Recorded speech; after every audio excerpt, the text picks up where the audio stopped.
Hey friends, now we're going to transition into a time of questions and answers. This is one of those things that I have always wanted to do.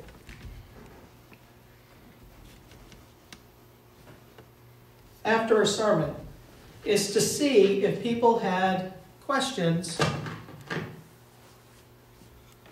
about the sermon, about anything in general. So I figured, what an opportunity. Why don't we do that now? Charles Cotton Leach was born Thursday morning. He's 9 pounds, 3 ounces, Gwen tells us. Oh, congratulations, Gwen. We saw the pictures on Facebook. That is an awesome thing. That even during this time, there is new life. Isn't that a glorious thing? Thanks be to God for that.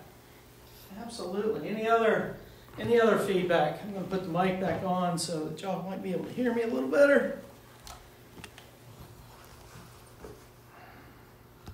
All right, I do this with the kids here at Beaver Dam every Sunday, and at Rousey's, at the end of the children's message, I go, "Are there any questions?" And it's wide open. The questions can be about anything, but I always tell them I reserve the right to not have the answer right away. So that's the way we go. So we have any questions there, Van? I'm waiting for them to kind of stream in. I do want to know where you and Ralphie went this past week. Ralphie and I did some self-care. It was actually Ralphie's birthday, so we went for a hike down at Westmoreland State Park. That's one of those things that I do for self-care. As pastors, we have to make sure that we can take care of ourselves in order to be able to pastor properly and in the right frame of mind. So yeah, little free time on Friday. It was awesome. It's a beautiful day down by the river, and we social distanced and had a great time. Yeah, the pictures looked amazing. Yeah. So good times. Yeah. Don't be shy.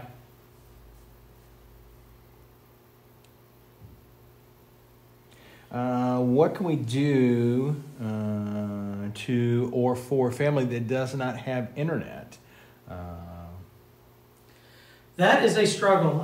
That's one of the things that we're not the only ones struggling with, families who don't have internet. It's tough. We can call and we can talk with people. I've started doing a regular rotation of calls. It takes a while to get through some of the calls, but I think that's our best approach. I wish that we had other options. It's a struggle, and it's a real one, and if anybody has ideas about that, I am more open to hearing about them. Yeah, that's a tough one. This is from Gloria Collins, and she just basically has a shout out. She said, "I just want to say thanks to Fredi, who is making sure that all the community school children get a meal every day." Yeah. Nice. Hey, Fredi. Nicely done, buddy. Now, what you guys can't see is every week that we've been doing this, Fredi has been putting on a different hat, trying to rattle me while I'm up there at the beginning of the service. Today, he has a hard hat with angel wings. Wood fairy. FTD. Wood fairy. A wood fairy. Oh, it's the wood fairy? Yeah. Okay, it's the wood fairy. All right. I got it, yeah. Fredi also wants to know who does your makeup. Who does my makeup? Yeah, I know I got the shiny spot up here. Yeah, we're going to let that one go. We're going to let that one go. That's a question I refuse to answer. How's that? How's that? It's good things. When is the food for the kids due to the church? The first wave will be May 15th, I believe. Mm-hmm. Same time frame in June and July. It's about mid-month, so that we can make a distribution during that third and fourth week of the month. We don't know who the families are, mm-hmm. but we do know that it's some of the families that we have prepared food boxes for in the past, and there's a greater need with these particular families. Gotcha. So it's a wonderful way that we can do that. And how can people contact you? What is a good number to use? Oh, this is a good one. The church number is probably a good number during business hours. If it's after hours, you guys email me and I'll give you my cell number. I'm a little hesitant to broadcast my cell number out over the internet, but I am very open to giving it to anybody who needs it. It has been on the bulletins in the past, so if you've got an old bulletin, it would be there, but you're not going to find my cell number on the website. But I do check emails quite often, probably impulsively so. So yeah, you can definitely. I was going to say text it, but then you wouldn't have my number. You have my number there you already, go. so. Yeah. What are your thoughts on putting together a prayer request list? Prayer requests. That's funny you asked that. We've been working on that. You guys may have seen a little change in the weekly notes that have been coming out. We started using a program called MailChimp, and as part of that program, we have the ability of taking our main email list and breaking it down into different sections or segments. One of those segments is what's going to be known as the prayer list. So when we do get a prayer request in from either the website or for somebody raising it during worship on a Sunday, we can send out an email blast to just the people who want to be on that prayer list. And then they can pray for them. Right now, during the initial setup, we're setting it up so anybody who has been attending worship regularly at Beaver Dam or Rousey's Chapel will be enlisted on that list, and they always have the option to unsubscribe from that list. Okay. Ideally, we'd like to get it to where if somebody puts in a prayer request on the website, that it would automatically be distributed to that email list, but we're not there yet. But we're working on it. Okay. Small improvements. Cool. There's a question too. Do we have a list of the food that we need?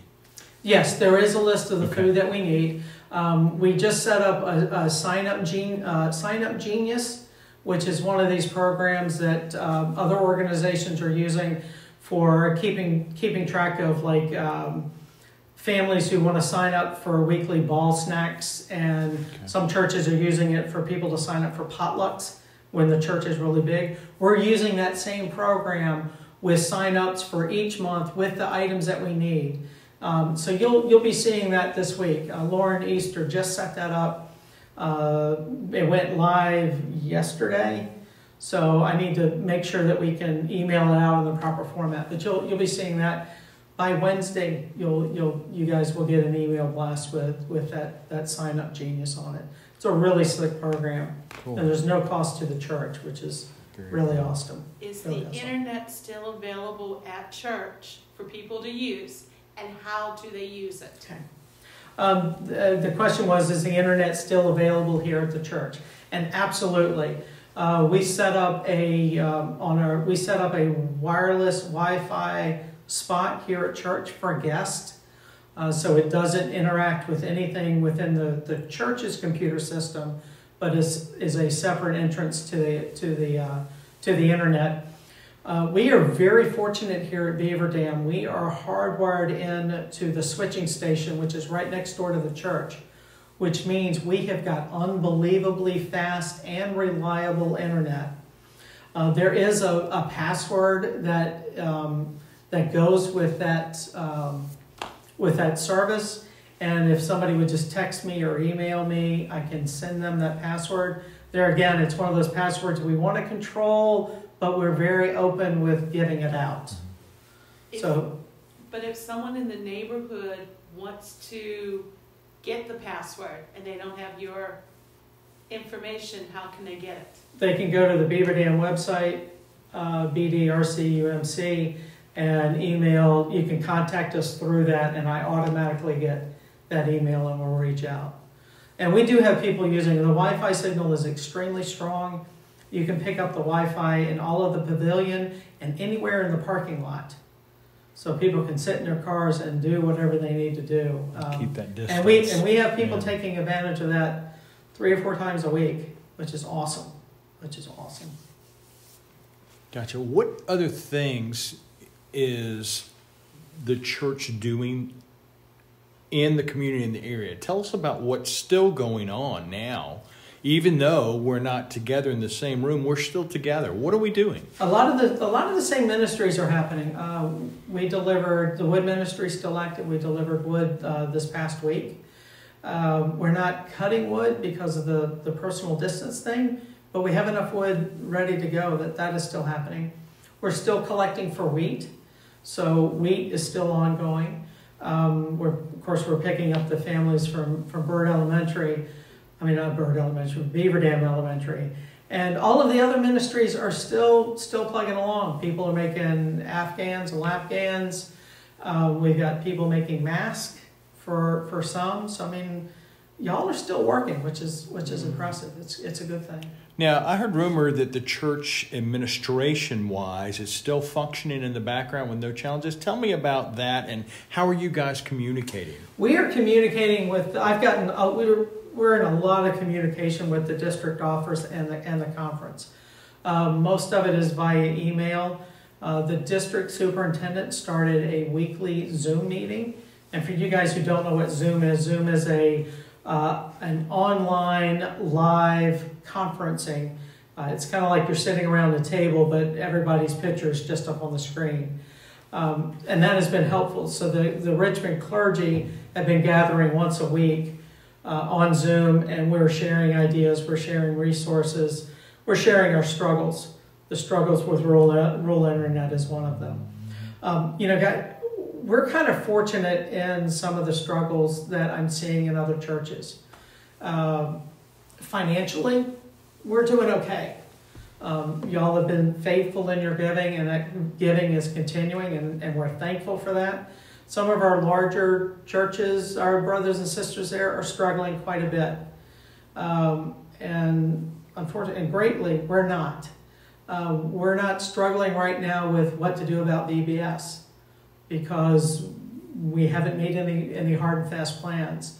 There's a lot of fortunate things of being small and nimble that we can change and pivot and bring in new programs a lot easier than some churches can. And that's a good thing. But the communication is email. Everybody's working remotely. I know the cabinet's meeting daily by Zoom. The cabinet is meeting this week to finish up appointments. So they'll be working on appointments. The appointment date did get moved just a week later in June, but that's not going to affect us. So right now, I'm not going anywhere. Good. Well, I'm seeing a lot of comments too. Can we send money in for the food since we're not local? Who should we make? Who should the check be made out to? And I can say from the web perspective, if you guys want to make your donations online, when you go to the spot for giving and tithes, you can pick an option that says that it's not going for one church or the other. And it will allow you to say, hey, I'd like to send these funds to weed. I'd like to send these funds to the kids. Anything along those lines, and you'll get a receipt and tracked, all those kinds of things. Right. And how else? To tie into that, all of the monies that come in off of the website are put into the Beaver Dam United Methodist checking account. We can only identify one checking account when we set that up, so we set it up for Beaver Dam, and then the treasurer, who is Fredi, takes those money and divvies them up between the churches. So as Van said, if you'd like to give to those causes, you can do it online. It would be fine. The other way is just mail us a check to the P.O. Box. It's P.O. Box 67, Beaver Dam 23015. And just put in a note that what it's for, and we will take care of it from there. And we welcome cash donations because that allow us to go out and purchase things that we definitely need. Yeah, and something else too, share that if you want to drop something by the church and it's a cash thing, something along those lines, just call ahead to make sure that Pastor Owen knows you're coming. And you can put it on the steps right outside of his office. He'll see you come in, and after you leave, he can go out and pick it up. So we want to keep that distancing continuing to go, but we are still accessible here for you. Right. One thing I did want to make sure that everybody is aware of, that we'll be doing this online stuff through the first part of June, unless the governor changes his mandate. The bishop has been very faithful in following what Governor Northam has been doing, and I respect that, and we will do that. I know some of our other brothers and sisters have been doing things like drive-in worship and drive-in communion and all of this other stuff, and doing communion virtually. Those are not in keeping with the Methodist teachings. We are going to follow what the bishop desires and what the governor desires. So, I would love to see all you guys sitting in cars out in the parking lot, but I also know y'all, we wouldn't stay in our cars, and we would violate that safe distance, and that's just not healthy. As far as online communions and things, theologically, there's some issues there. There is still a lot of discussion on whether or not we should be able to do that, especially if it's in a live format like we're doing now. But the Council of Bishops years ago came out and put a moratorium on online communion, and our bishop has given us the instructions not to do it. So I follow the rules when I can. So no online communion for us. Do you want to update people on annual conference? Annual conference, good question. Annual conference is our annual business meeting for the conference. Historically, it's in the third week of June. This year it was supposed to be in Roanoke. They've already postponed it, and it's going to be in September 18th and 19th. The place is yet to be determined. They're hoping to be able to go back to Roanoke, but a lot of things have to fall into place to make sure that we still have that venue. So now it's mid-September, and we're just hanging tight. This is not going to change appointments through the conference. Appointments are still going to happen. They're just happening about a week later. To me, it's not a huge deal. Of course, I'm not moving, so that's probably part of it. Yeah, a thought that came across after we come back to church in our respective buildings and stuff, what about the live streaming? Are we going to continue to do that? Recording that, yes, we go ahead and try to continue the live stream. It will need to take place here at Beaver Dam because we've got the wireless internet connection that is strong enough to handle live streaming. We're beginning to work through the details of how that's going to look and where the cameras would be placed. Because what you guys can't see right now is the camera is basically sitting in front of the first pew, and it would be a little intrusive, distracting. Yeah, all of those, if that's where it were to sit. Let me show you guys around so you can kind of see. Here's one of the cameras, okay? Here's another one of the cameras, okay? So from the backdrop, and all the way back in the back, there's Hat Man back there. So we have our distancing in place, but we've got it going on. So as my wife stands up and moves out of the camera view. He was moving out of the camera. Yeah, these times of us doing this, it's been fun. It's been challenging. But man, I should have missed seeing you guys face to face, and I know you guys miss being here as well. Will you continue your morning devotional after all this? After all this, yeah. The plan right now is to do the devotional while we are separated. After we come back, we'll have to see how the Spirit's leading and whether there's a desire and a need for it. I like doing it. I'm actually using it as one of my spiritual disciplines in preparation for it. So it's good. We'll see. May take the summer off and come back in the fall. We'll have to see. We'll have to see. I think a good way for all of you folks who are out there watching to let us know the things you'd like to continue to see, send Pastor Owen a note. Tell him, hey, by the way, every morning that started out with 2 or 3 people that now sometimes has 20 people on in the mornings to do these. I think it's kind of catching on, but we need to hear from you so we know what you want. Yeah, how best to spend our time and resources. So that's a good thing. All right. And we got any more questions coming in? Yeah, as a matter of fact, online Bible study. What's going to transpire? Okay, and in saying that comes from the fact that the disciple courses and those kinds of things. Yeah, we have a Disciple 1 class that it did not finish up before all of this COVID stuff started. We have 2 more sessions left. I am purposely holding off on holding those 2 sessions virtually because of the makeup of the class. We've got 16 or so people in that particular study.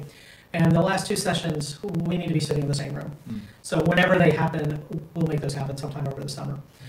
In the meantime, we just got a Zoom license for the church through United Methodist Communications. It's no cost to us, and we have the full Zoom package, which means that we can hold Zoom meetings and Zoom Bible studies and Zoom conference calls with unlimited time, unlimited number kind of thing. I'll be getting that information here soon.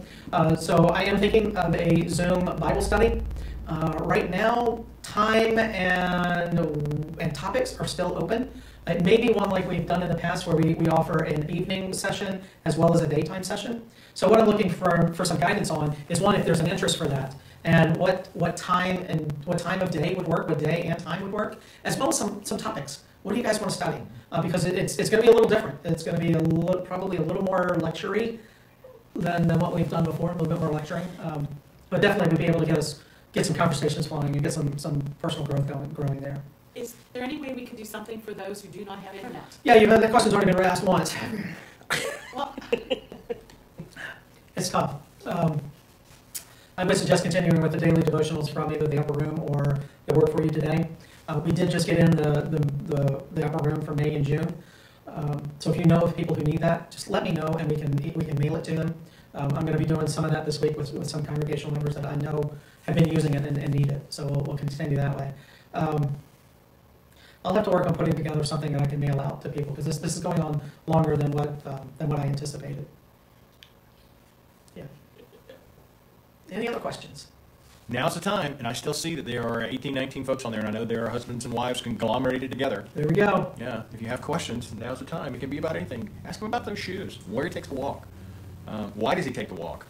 Why is he sassy in the mornings? I don't know. you don't want to know.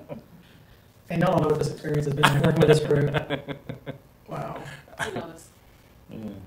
Couldn't do it without him, though. That's for sure. Okay. I think we're at I think we're done. line, sir. Yeah, we're at the line. Well, let me offer a word of prayer before we close out. Gracious God, we do thank you for this time together, that we can get our questions answered and look for ways that you're moving and guiding Beaverham and Rousey's Chapel. Lord, I just ask that you continue your blessings, continue to support us and guide us, and give us strength so that we can all come back together and worship you together in body. But for now, we are worshiping you in spirit, and that is a good and wonderful thing. Lord, we thank you. We thank you for this beautiful day. We thank you for the fact that we have the technology to reach out to each other. Lord, we just ask that you bless everything that we do and just inspire and guide us. We ask for all of these things in Jesus' mighty and precious name. Amen. Well, bye for now, friends. You're awesome, and we are out.